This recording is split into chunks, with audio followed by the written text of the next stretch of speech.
এই বাবুইডাঙ্গাতে যদি নিয়ম করে দেওয়া হয়, প্রত্যেকটা মসজিদে যদি নিয়ম করে দেওয়া যায়, কমিটি এবং ইমাম এবং জনগণ সকলে মিলে এই মর্মে সিদ্ধান্ত গ্রহণ করেছে যে আমাদের মসজিদে যদি কোনো ব্যক্তি থাকতে চায় তাকে 5 ওয়াক্ত সালাত পড়তে হবে বাধ্যতামূলক, এবং যদি কোনো ব্যক্তি 5 ওয়াক্ত সালাত আদায় না করে তার জানাজার সালাত পড়া হবে না। কে বললো? মসজিদের ইমাম প্লাস কমিটি।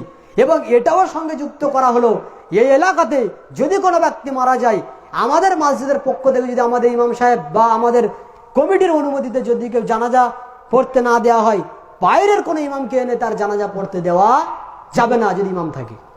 এখন আপনি বলেন মানুষের পরিস্থিতি কি হবে? আমি মারা গেলাম, আমি বেনামাজি, আমাকে বলা হয়েছে তুমি যে মসজিদে থাকো সেই মসজিদের একটা নীতি হলো বেনামাজির জানাজা পড়বে না। কমিটিও বলেছে পড়বে না, ইমামও বলেছে পড়বে না। এবার আপনি কি করবেন? আত্মীয় স্বজন বাইরে থেকে ইমাম এনে পড়াবে, তখন এই নীতি হচ্ছে আর একটা, বাইরের কি ইমাম আনা যাবে না যতক্ষণ আমাদের মসজিদ ইমাম আছে। এবার কেউ আসতে পারবে? আসতে পারবে না তো, কেউ আসতে পারবে না। এখন এই মর্মে যে লোকগুলো সালাত আদায় করছে না, তারা কি ভাববে? মরে গেলে কি হবে না, আমার জানাজা হবে না। কি করবে তখন? সে বাধ্য হয়ে সালাত আদায় করবে, বাধ্য হয়ে সেই ব্যক্তি সালাত আদায় করবে। এখন এই ব্যক্তি যে সালাত আদায় করছে, কিসের জন্য করছে? কিসের জন্য করছে সালাত আদায়টা? আমার যাতে জানাজার সালাতটা আদায় করা হয়, বাধ্য করা হয়েছে। এখন আপনার কোনো রাস্তা নেই, আপনি পড়ছেন। ঠিক ওই রকম ভাবে রাসূল সাল্লাল্লাহু আলাইহি ওয়াসাল্লামের যুগে এমন কোনো ব্যক্তি ছিল না যে ব্যক্তি নিজেকে মুসলমানদের মধ্যে রেখেছে আর নিজেকে মুসলিম বলে দাবি করেছে বাহ্যিকভাবে, মানে নিজে অন্তরে আল্লাহকে মানে না, রাসূলকে মানে না, কিন্তু বাহ্যিকভাবে মুসলমানদের মধ্যে থাকতে চায় মুসলমান বলে। এখন তার কাজ কি বলেন তো? কি করবে সে? কি করবে? আমি মুসলিম সমাজে থাকতে চাই। এখন ওই ব্যক্তি যে নিজেকে মুসলিম বলে দাবি করবে রাসূলের যুগে, সাহাবীদের যুগে, কি করতে হবে তাকে? প্রকাশ্যে যত কাজ রয়েছে তার প্রথম কাজ কি? নামাজ পড়তে হবে। এই হচ্ছে সেই মুনাফিকরা, যারা দিন মানতো না, রাসূলকে মানতো না, আল্লাহকে মানতো না, কিন্তু নামাজ পড়তো। কেন নামাজ পড়তো?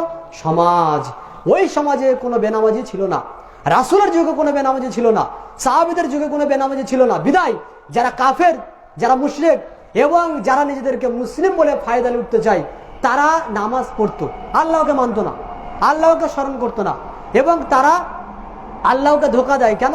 দিনের ফায়দা পাওয়ার জন্য।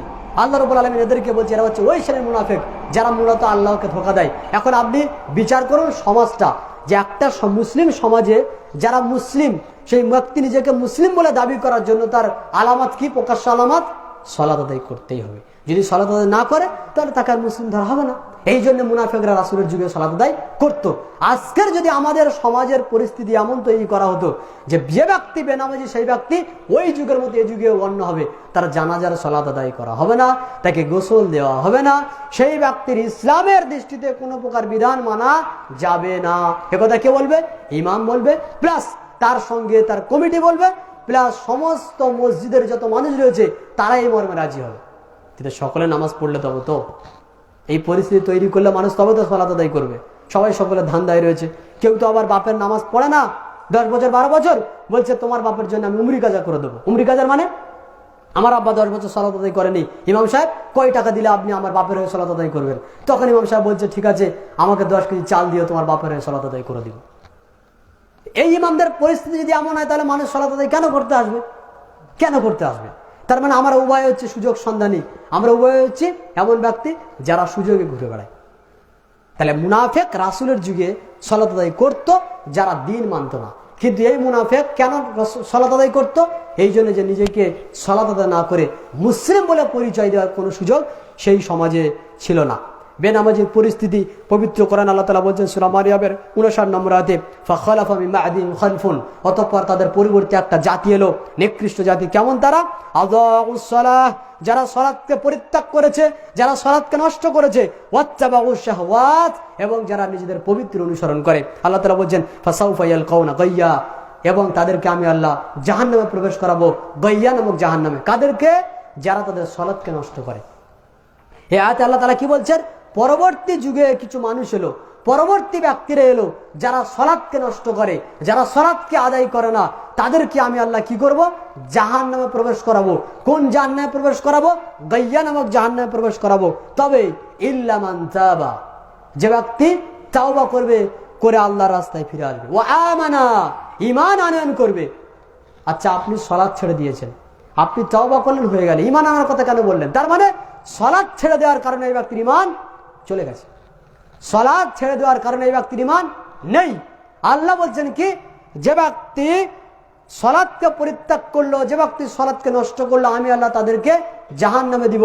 তবে যারা তাওবা করবে, ঈমান আনয়ন করবে, ওয়া আমিলা সালিহান, সৎ আমল করবে, ফাউলাইকা ইয়াদখুলুনাল জান্নাহ, আমি আল্লাহ তাদেরকে প্রবেশ করাবো। জান্নাতে প্রবেশ করানোর জন্য, জাহান্নাম থেকে পরিত্রাণ দিয়ে জান্নাত দেওয়ার জন্য আল্লাহ কয়টা বৈশিষ্ট্য বললেন? এক, ইল্লামান তাবা, যারা তাওবা করবে, যে আল্লাহ যা করেছি আর করব না।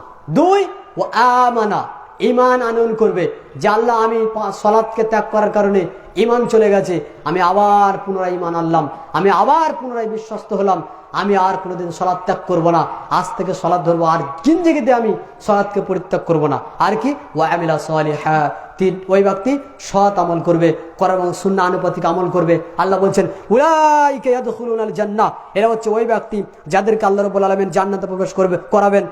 ওয়ালা ইউজলামুনা শাইয়্যা, তাদের প্রতি আল্লাহ রাব্বুল আলামিন কিঞ্চিত পরিমাণ জুলুম করবেন না, অত্যাচার করবেন না। পবিত্র কোরআন সূরা তাওবার 11 নম্বর আয়াতে আল্লাহ তাআলা বলছেন, ফাইন তাবু, যদি তারা তাওবা করে, যারা মুশরিক তারা যদি তাওবা করে, ওয়া আকামুস সালাহ, এবং তারা সালাত কায়েম করে, ওয়া আতাজ যাকাত, তারা যদি যাকাত আদায় করে, ফাইখওয়ানুকুম ফিদ্দিন, তবে তারা তোমাদের দ্বীনি ভাই। কারা দ্বীনি ভাই? মুশরিকদের বিষয়ে আল্লাহ তাআলা বলছেন, যদি তারা তাওবা করে এবং তারা তাওবা করে আল্লাহর রাস্তায় ফিরে এসে সালাত আদায় করে, যাকাত প্রদান করে, তবে তারা তোমাদের দ্বীনি ভাই। তবে দ্বীনি ভাই হতে গেলে একজন ব্যক্তির কি কি আলামত দরকার? ঈমানদার হতে হবে, 5 ওয়াক্ত সালাত আদায় করতে হবে, যাকাতের ক্ষমতা থাকলে যাকাত প্রদান করতে হবে, নইলে সেই ব্যক্তি দ্বীনি ভাই নয়। তার মানে সে কে? সে বেদিন। যে ব্যক্তি সালাত আদায় করে না সেই ব্যক্তি বেদিন। একথা আল্লাহ তাআলা বলছেন পবিত্র কোরআন সূরা মুদ্দাসসিরের 42 নম্বর আয়াতে আল্লাহ তাআলা বলছেন, জাহান্নামীদেরকে যখন জাহান্নামে দেওয়া হবে, তখন জান্নাতীরা জাহান্নামীদেরকে দেখবে আর বলবে, মা সালাকাকুম ফিস সাকার, তোমাদেরকে সাকার নামক জাহান্নামে কিসে প্রবেশ করালো? তারা তখন বলবে, লাম নাকু মিনাল মুসাল্লিন, আমরা সালাত আদায় করতাম না। তাহলে এই হাদিস থেকে কি, এই আয়াত থেকে কি প্রমাণ হলো? পবিত্র কোরআনের সূরা মুদ্দাসসিরের 42 ও 43 নম্বর আয়াতে আল্লাহ তাআলা বলছেন, তারা নিজেরা বলছে, লাম নাকু মিনাল মুসাল্লিন, আমরা সালাত আদায়কারী ছিলাম না, আমরা সালাত আদায় করতাম না। আল্লাহ বলছেন যারা সালাত আদায় করে না তারা জাহান্নামে যাবে। আল্লাহ বলছেন যারা সালাত আদায় করে না তারা নির্দিষ্ট জাহান্নামে যাবে, যে জাহান্নামের নাম হচ্ছে সাকার। এবার আপনি ভাবেন, আমি যদি বেনামাজি হই আমার ঠিকানা কি হবে? আমি যদি সালাত আদায় না করে দুনিয়া থেকে বিদায় হয়ে যাই, আমার ঠিকানা কি হবে? কোন ইমাম সাহেব জানাজা পড়ালো আর কোন ইমাম সাহেব জানাজা পড়ালো না? কে আপনার 40 করলো আর কে আপনার 40 করলো না? কে আপনার 3 দিনের খানা করলো আর কে আপনার 3 দিনের খানা করলো না? কে আপনার কাপড়ের ভিতরে চিঠি ঢুকিয়ে দিল আর কে চিঠি ঢুকিয়ে দিল না? কোনো কিছু যায় আসে না। আল্লাহ বলছে, যদি আপনি 5 ওয়াক্ত সালাত আদায় না করে মারা যান, তাহলে আপনার জান্নাত যাওয়ার কোনো রাস্তা নেই। এটা আল্লাহ বলছেন, রাস্তা নেই, রাস্তা অফ, রাস্তা বন্ধ। মহান আল্লাহ সুবহানাহু ওয়া তাআলা তিনি বলছেন, ফাওয়াইলুল লিল মুসাল্লিন, সুতরাং দুর্ভোগ ওই সমস্ত নামাজীদের জন্য, আল্লাযীনা হুম আন সালাতিহিম সাহুন, যারা সালাতের ক্ষেত্রে অলস, সালাত আদায় করে তবে অলস, সালাত আদায় করে। ফাওয়াইলুল লিল মুসাল্লিন, এই সমস্ত মুসল্লিদের জন্য রয়েছে জাহান্নাম। কাদের জন্য জাহান্নাম রাখছে? মুসল্লিদের জন্য। কেমন মুসল্লি? যারা সালাতের ক্ষেত্রে অমনোযোগী, মন মতো সালাত আদায় করে, মন মতো সালাত আদায় করে না, একদিন পড়ে তো আর 2 ওয়াক্ত পড়ে না, 5 ওয়াক্তের 1 ওয়াক্ত পড়ে, 3 ওয়াক্তের খবর নাই, এর হচ্ছে কি? অমনোযোগী। আল্লাহ বলছেন এদের জন্য ওয়াইল নামক জাহান্নাম রয়েছে। নামাজ পড়ছেন তবে রীতিমতো পড়ছেন না, তার জন্য জাহান্নাম। এবার আপনি বলেন, নামাজ টোটালি পড়েন না, কি বিধান থাকতে পারে? এত করে মানুষকে বলার পরে মানুষ বলছে, যাই বলুন, বেনামাজি কাফের, এটা কোনোদিন হতে পারে না।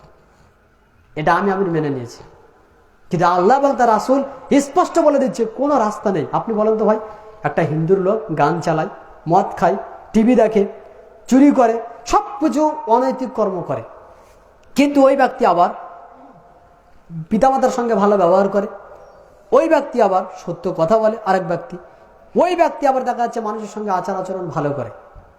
একজন মুসলিম ব্যক্তি মায়ের সঙ্গে ভালো ব্যবহার করে, পিতার সঙ্গে ভালো ব্যবহার করে, এলাকার মানুষের সঙ্গে ভালো ব্যবহার করে, একজন হিন্দু ব্যক্তি, একজন মুসলিম ব্যক্তি।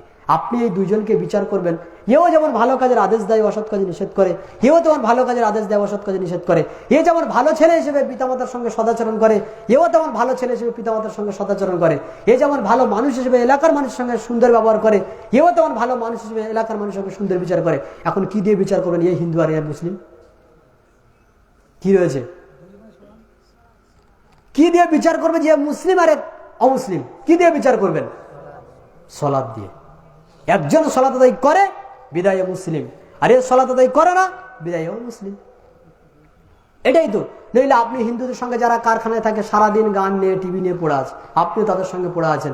সে সারাদিন ভাই ভাই করে ঘুরছে, আপনিও ঘুরছেন। তার কোনো স্মরণই নেই যে ঈশ্বরকে স্মরণ করা যায় কিভাবে। একটা ওয়াক্তের নাম বলো। তারা স্মরণ করার জন্য একটা সময় বেছে নিয়েছে, গান চালাতে হবে, নারীদের পিছনে ঘুরতে হবে, বেলাল্লাপনা করতে হবে, মদ খেতে হবে। তুমিও তার সাথে ওই করো। মেলায় গিয়ে গান চলছে, সেখানে গিয়ে ড্যান্স করছে, মেয়েদের পিছনে ঘুরছে, মদ খাচ্ছে, আর আপনার বেলাল্লাপনা করছে। এখন উভয়ে একই সমান পাপ করছে। বলেন মুসলমানকে আর হিন্দুকে কি দিয়ে প্রমাণ করবেন? এও তো পূজার মণ্ডপে আছে, এও পূজার মণ্ডপে আছে, তো মুসলিমকে আর হিন্দুকে পার্থক্য একটা দিয়ে করবেন কি? তা হচ্ছে সলাৎ। সলাৎ ছাড়া এমন কোন একটা আমল আপনি দেখাতে পারবেন না যে কোনো ব্যক্তি মুসলিম বলে নিজেকে দাবি করতে পারে, নেই। আপনি বলবেন জাকাত দেয় লোকটা, না, লোকটা জাকাতের যখন রক্ত হবে তখন জাকাত দিবে, তার আগে তো নয়। জাকাতের টাকা নেই একজন ব্যক্তি, তখন আপনি বলবেন যে ওই লোকটা হজ করেছে, না, হজ এখন করতে পারবে না যতক্ষণ না সৌদি আরবে যাওয়ার ক্ষমতা থাকে।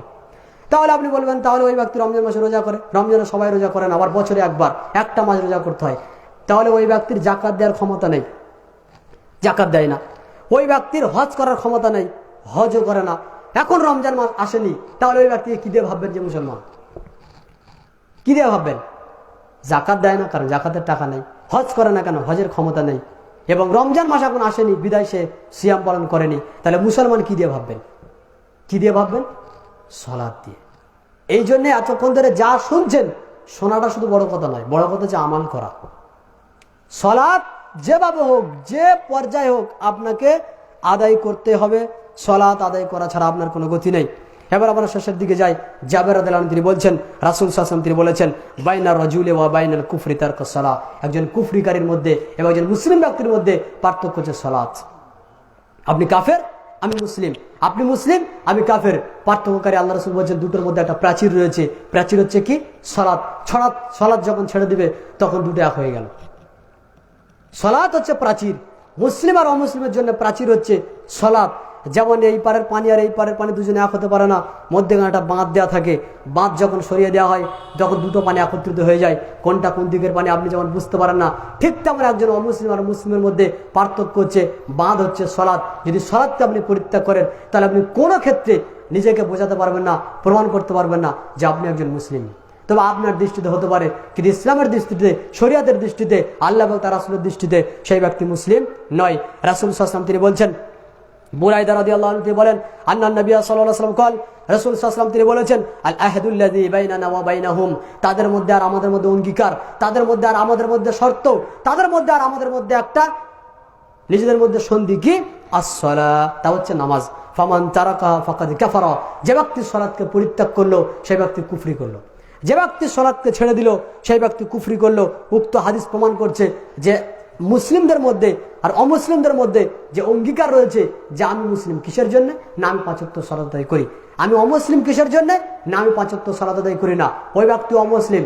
আপনি আপনার বাজারে গিয়ে জিজ্ঞেস করুন অনেক মানুষকে, আচ্ছা বলেন তো আল্লাহ বলে কেউ আছে? তখন বলছে হ্যাঁ, আমরা যাকে ঈশ্বর বলি তোমরা তাকে আল্লাহ বলো, তিনি একজন। এটা অনেক হিন্দু বলে। আচ্ছা মোহাম্মদ কেমন মানুষ? বলছে না, তোমাদের মোহাম্মদের বিষয়ে আমরা যতটুকু জানি, ওয়াজ নসিহতে শুনেছি, খুব ভালো মানুষ ছিল। আল্লাহ আছে, আল্লাহ আছে। 2, মোহাম্মদ বলে যে নবী ছিল কিন্তু খুব ভালো লোক, সে মুসলমান। কি দিয়ে বলবেন? আপনাকে সব বলতে গেলে আপনি বলবেন হ্যাঁ আল্লাহ তো আমাদের একজন ঈশ্বর, আমাদের রব। আর কি বলবেন? মোহাম্মদ আমাদের নবী। তো দুজনের মধ্যে পার্থক্য কি? কোন রাস্তা? মুআয রাদিয়াল্লাহু আনহু তিনি বলছেন, রাসূল সাল্লাল্লাহু আলাইহি ওয়াসাল্লাম তিনি বলেছেন, তোমাদেরকে যদি বাধ্য করা হয়, তোমাদেরকে যদি পুড়িয়ে দেওয়া হয়, মেরে দেওয়া হয়, তবু তোমরা কি করবে? সালাত পরিত্যাগ করবে না। মান তারাকা সালাতাল আসর, যে ব্যক্তি আসরের সালাতকে পরিত্যাগ করলো, হাবিতা আমালুহু, ওই ব্যক্তির তার মাল সম্পদ ধন সবকিছু নষ্ট হয়ে গেল। কোন ব্যক্তির?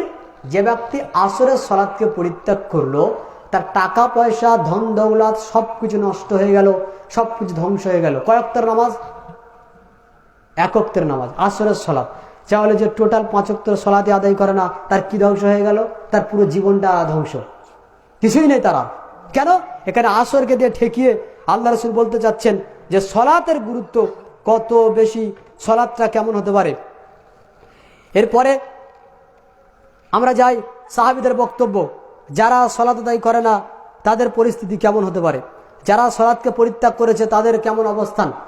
সাহাবী আলী রাদিয়াল্লাহু আনহু তিনি বলছেন, মাল্লাম ইউসাল্লি, যে ব্যক্তি সালাত আদায় করে না, ফাহুয়া কাফির, সেই ব্যক্তি কাফের। কে বলছেন? কে বলছেন এই কথা? আলী রাদিয়াল্লাহু আনহু।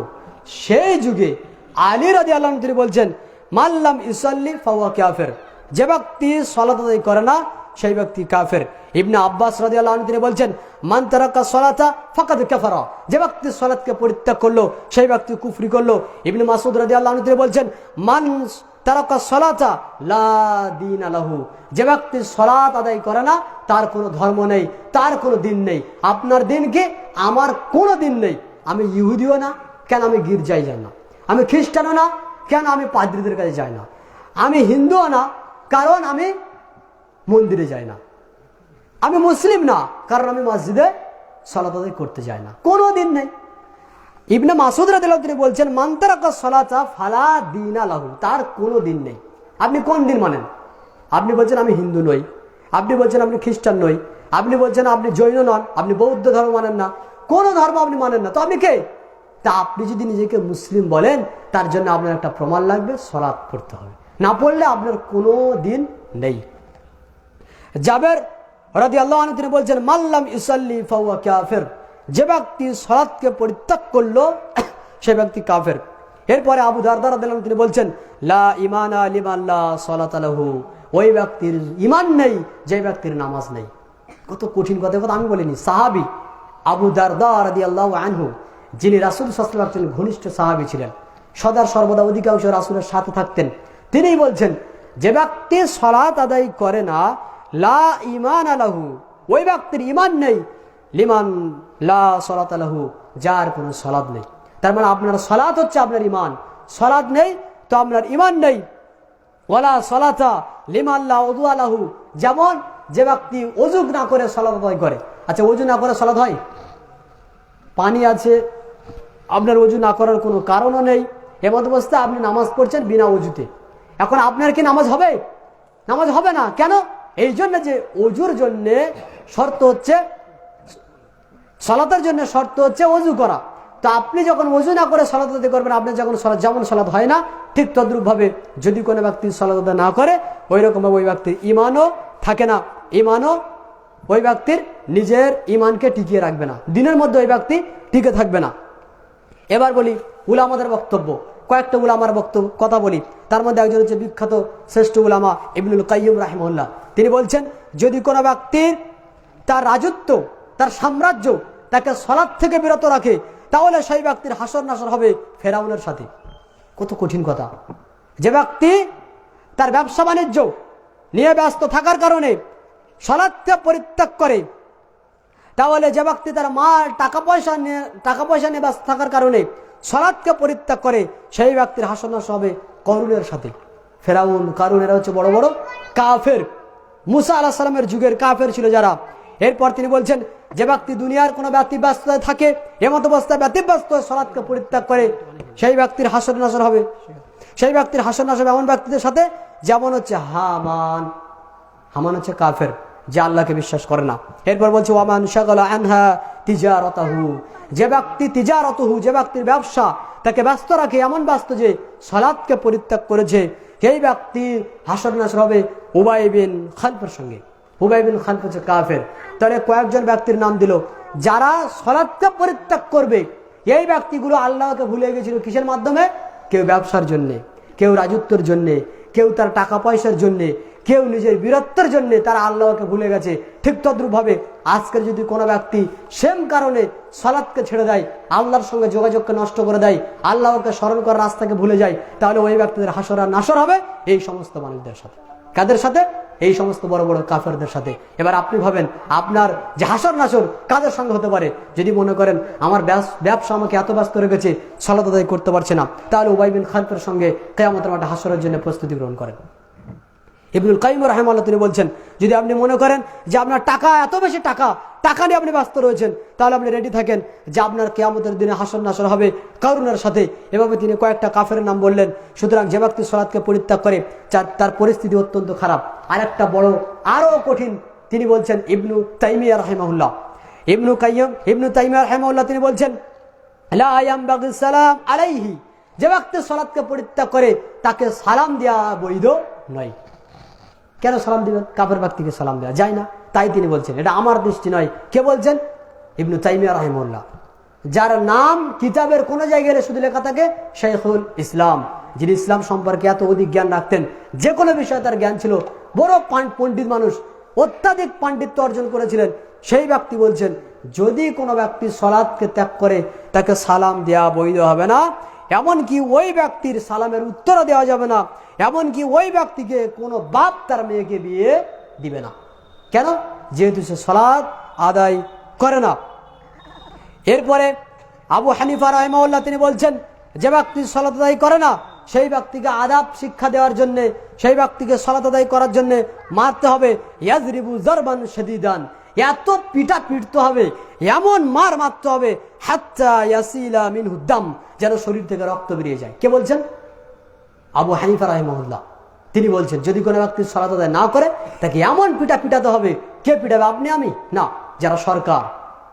তবে ইসলামী সরকার নেই, এখন আপনি অবস্থায় ঘুরছেন, অন্ততপক্ষে হাদিসগুলো দেখে ভয় করেন, আল্লাহর জাহান্নামকে ভয় করে নিজেরা সালাত আদায় করেন। কিন্তু যদি মুসলিম সরকার থাকে, তখন মুসলিম সরকারের দায়িত্ব হচ্ছে পিটিয়ে নামাজ পড়ানো। যতক্ষণ না সালাত আদায় করবে এত পিটবে। আবু হানিফা রাহিমাহুল্লাহর দৃষ্টিতে তার শরীর থেকে যেন রক্ত বার হয়, শুধু রক্ত বের হলেও তাকে ছাড়া হবে না, তাকে জেলে বন্দি করা হবে। এমত অবস্থা ওই ব্যক্তি যেন সালাত আদায় করে। এরপরে ইমাম ইবনু মালিক রাহিমাহুল্লাহ তিনি বলছেন, ইমাম শাফি রাহিমাহুল্লাহ তিনি বলছেন, যদি কোনো ব্যক্তি সালাতকে পরিত্যাগ করে তাহলে সেই ব্যক্তিকে পিটলে যথেষ্ট হবে না, সেই ব্যক্তিকে জেলে বন্দি করলে যথেষ্ট হবে না। কেন? তার জন্য একটাই সাজা, তাকে কতল করতে হবে। ভাবতে পারছেন তারা কেমন ভাবে দিন মানতেন? আবু হানিফা রাহিমাহুল্লাহর বিধান হচ্ছে এমন পিটো যেন রক্ত বার হয়ে যায়, যতক্ষণ সালাত আদায় করে পিটতে থাকো। ইমাম শাফি বা ইমাম মালিক বলছেন, তাকে এমন শুধু মারলে হবে না, জেলে বন্দি করলে হবে না, তাকে কতল করতে হবে। এরপরে ইমাম আহমদ বিন হাম্বল তিনি বলছেন, যদি কোনো ব্যক্তি সালাত আদায় না করে সেই ব্যক্তি ইসলাম থেকে বের হয়ে গেছে, সেই ব্যক্তি কাফের হয়ে গেছে। এই ব্যক্তি যদি দিন ইসলামে ফিরে আসতে চায়, তাকে তাওবা করে পুনরায় সালাত আদায় করতে হবে। আর যদি সে তাওবা না করে তাহলে তাকে জেলে বন্দি করো এবং তাকে সাজা প্রদান করো। আর যদি সে তাওবা না করে তাকে সময় দাও, যে ভাই তওবা করো, সালাত আদায় করো। সময় নেওয়ার পরেও যদি সে তওবা না করে, সালাত আদায় না করে, তাহলে তার গর্দানটা উড়িয়ে দাও। তার মানে তাকে হত্যা করতে হবে। কে বলছেন? আহমদ বিন হাম্বল রাহিমাহুল্লাহ তিনি বলছেন, উসাইমির রাহিমাহুল্লাহ তিনি বলছেন, যদি কোনো ব্যক্তি সালাত আদায় না করে, যদি কোনো ব্যক্তি সালাত আদায় না করে, ফাইন্নাহুম লা ইউগাসসিলু, তাহলে ওই ব্যক্তি মারা যাওয়ার পরে তার গোসল দেওয়া হবে না। আর কি? ওয়ালা ইউকাফিন, ওই ব্যক্তির কাফনও পরানো হবে না। ওয়ালা ইউসাল্লি আলাইহি, তার জানাজা সালাত আদায় হবে না। ওয়ালা ইউদফানু মাআল মুসলিমিন, এবং মুসলিমদের কবরে তাকে কবর দেওয়া যাবে না। মানতে পারবেন? এগুলো সব বড় বড় উলামাদের বক্তব্য। এই যার কথা এখন বলছি ইবনে উসাইমিন রাহিমাহুল্লাহ, যিনি হচ্ছেন সৌদি আরবের বড় একজন মুফতি, তিনিও কথা বলছেন। আর ইমাম শাফি, ইমাম মালিক, ইমাম আহমদ বিন হাম্বল, এদের নাম তো আমরা জানি। আবু হানিফাকে আমরা চিনি, এত বড় বড় পণ্ডিত ব্যক্তি, তারা বলে যাচ্ছেন সালাত পরিত্যাগ করার কোনো শিথিলতা ইসলামে নেই। তাহলে হানাফি সমাজ হোক আর যে কোনো সমাজ হোক, এত বেনামাজি কেন? কারণ আমরা ইসলামকে যথাযথ মূল্যায়ন করি না, বিদায় আমাদের পরিস্থিতি এমন। এরপরে বলছেন উসাইমির রাহিমাহুল্লাহ, যদি কোনো ব্যক্তি মারা যায় তাকে মুসলিমদের কবরে তো কবর দেওয়া যাবে না। কি করা হবে? বরং তাকে এমন একটা জায়গাতে ফেলে দেওয়া হবে যেটা সম্মানী জায়গা নয়। সম্মানী জায়গা নয় মানে কোথায় বলেন তো? ভাগাড়ে ফেলে দিতে হবে। সম্মানী জায়গা মানে সুন্দর করে তাকে কবর দেওয়া, যেখানে দোয়া করা হয়, জানাজা পড়ার পরে তাকে কবর দিল। উনি বলছেন এমন একটা জায়গাতে তাকে দিয়ে আসতে হবে যেটা সম্মানী জায়গা নয়, মানে কোনো একটা জায়গাতে তাকে উদাম কোনো জায়গাতে ফেলে দিয়ে আসো, ভাগাড়ে ফেলে দিয়ে আসতে হবে, যে ব্যক্তি সালাত আদায় করে না ৫ ওয়াক্ত। এখন কি বলবেন?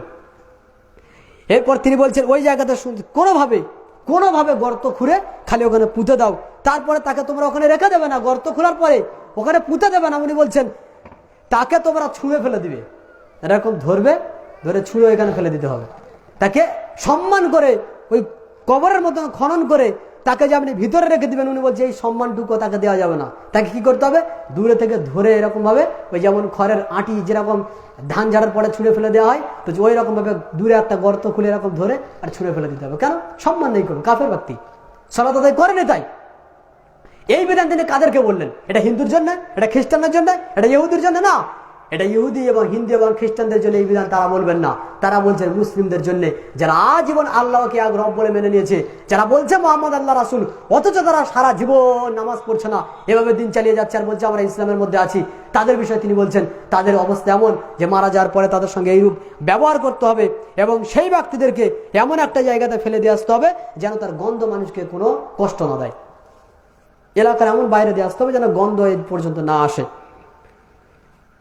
তাহলে এতগুলো বিধান, এতগুলো অবস্থান, সাহাবাদের মত, যারা বেনামাজি তারা কাফের। আল্লাহ বলছেন যারা বেনামাজি তারা আমার দিনের মধ্যে নেই। রাসূল বলছেন যারা বেনামাজি তারা আল্লাহর জিম্মি থেকে বেরিয়ে গেল। আর মুহাদ্দিসগণ বলছেন যারা বেনামাজি তাদেরকে আযাব দিতে হবে, শাস্তি দিতে হবে। যদি নামাজ না পড়ে তাদেরকে হত্যা করতে হবে। হত্যা করে যে মানুষকে তিনটে কারণে, তার একটা কারণ হচ্ছে যদি কোনো ব্যক্তি দিন গ্রহণ করে আবার কাফের হয়ে যায়, যদি কোনো ব্যক্তি দিন ইসলাম গ্রহণ করে পুনরায় আবার ইহুদি হয়ে যায়, খ্রিস্টান হয়ে যায়, মুরতাদ হয়ে যায়, তাদের বিধান হচ্ছে তাদেরকে হত্যা করা। তাহলে যে ব্যক্তি 5 ওয়াক্ত সালাত আদায় করছেন না, এনারা বলছেন যে তাদেরকে হত্যা করো, তার মানে তারা নামাজ না পড়ার কারণে, সালাত আদায় না করার কারণে তারা মুরতাদ হয়ে গেছে। এই পর্যন্ত আমরা শুরু থেকে যা কিছু শুনলাম তা আমাদের বক্তব্যের মূল বিষয় হলো, মূল জানা হলো যে আমরা যারা 5 ওয়াক্ত সালাত আদায় করি না, আমাদের উচিত হবে, জরুরি হবে আজ থেকে আল্লাহর নিকটে তাওবা করে 5 ওয়াক্ত সালাত আদায় করা। আজ থেকে আল্লাহর নিকটে তাওবা করে যে আল্লাহ আমি এতদিন যা করেছি আর কোনোদিন এই পাপ করব না। আল্লাহ 5 ওয়াক্ত সালাত আদায় এতদিন যে করিনি, অনেক পাপ করেছি, ইমান বেরিয়ে গেছে, আমি পুনরায় আবার আপনার প্রতি ইমান আনয়ন করছি, পুনরায় আমি সদ্যজাত মুসলিমের মতো আপনার নিকটে তাওবা করছি, আল্লাহ আমি আজ থেকে আর সালাত ছাড়বো না। তাহলে আপনি মুসলিম। আর যদি মনে করেন যে না যেমন আছি তেমন থাকবো, তাহলে আপনাকে আর কিছু বলার নেই, বিচার আল্লাহ সুবহানাহু ওয়া তাআলা তিনি করবেন। আল্লাহ রাব্বুল আলামিন আমাদেরকে যতটুকু শুনিয়েছেন তদ অনুযায়ী সজাগ হয়ে তার প্রতি আমল করার সুবিধা প্রদান করুন। আল্লাহুম্মা আমিন। সুবহানাকা আল্লাহুম্মা ওয়া বিহামদিকা আশহাদু আল্লা ইলাহা ইল্লা আনতা আস্তাগফিরুকা ওয়া আতুবু ইলাইক।